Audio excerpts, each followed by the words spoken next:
Woman lies on the wing, risking her life to refuel the plane. The man in the cabin hands her a bottle of liquor. Annie bites open the cap and starts pouring liquor into the fuel tank. The massive airflow almost sends her into the ocean, but the liquor bottle falls from her hands. Jack hands out another bottle of liquor. This time, Annie grips the wing tightly, continuously pouring liquor into the fuel tank. Jack sees the fuel gauge rising steadily. They don't know if this liquor will burn, but they have no other choice, because not long ago, the pilot had a sudden heart attack and collapsed at the controls. The plane instantly lost control and plunged straight down. Annie desperately pulls up on the control stick. Just as they're about to crash into the ocean, Annie pulls the control stick to its limit. Finally, right before hitting the water, they manage to escape death. Jack lays the pilot flat in the back of the cabin, trying to perform CPR, but discovers the pilot has no pulse. Now they can only rely on Annie, who took a few flying lessons. They try to call for help, but get no response at all. Annie attempts to use autopilot, but it fails after just a few seconds. Now they can only rely on the compass for direction. Jack calculates from when they fell 10 minutes ago.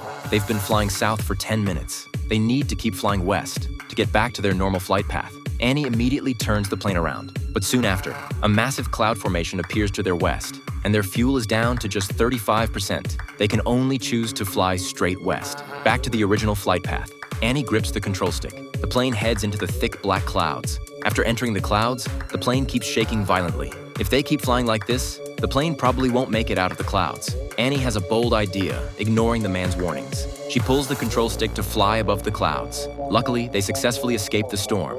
Just as they're celebrating, a new problem appears. The plane has completely run out of fuel. The plane can only glide through the air. The desperate pair start exchanging their last words. Just then, Jack suddenly spots an island in the ocean. Annie excitedly steers the plane toward the small island. Just when they think everything will go smoothly, the plane suddenly starts shaking violently.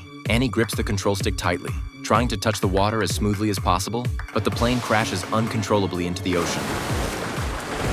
Under the impact of the seawater, they lose consciousness from the crash. The cabin quickly sinks into the ocean. At the critical moment, Annie wakes up. She immediately shakes Jack beside her, then pushes open the cabin door.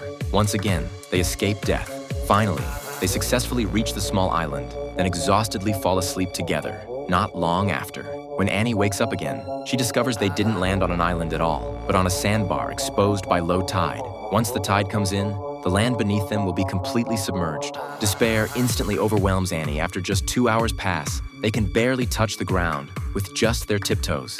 At this moment, Jack's wound gives off a bloody scent, attracting sharks. Jack takes off his life jacket, hoping to help Annie last a bit longer, but Annie refuses his kindness, deciding to stay and be with Jack.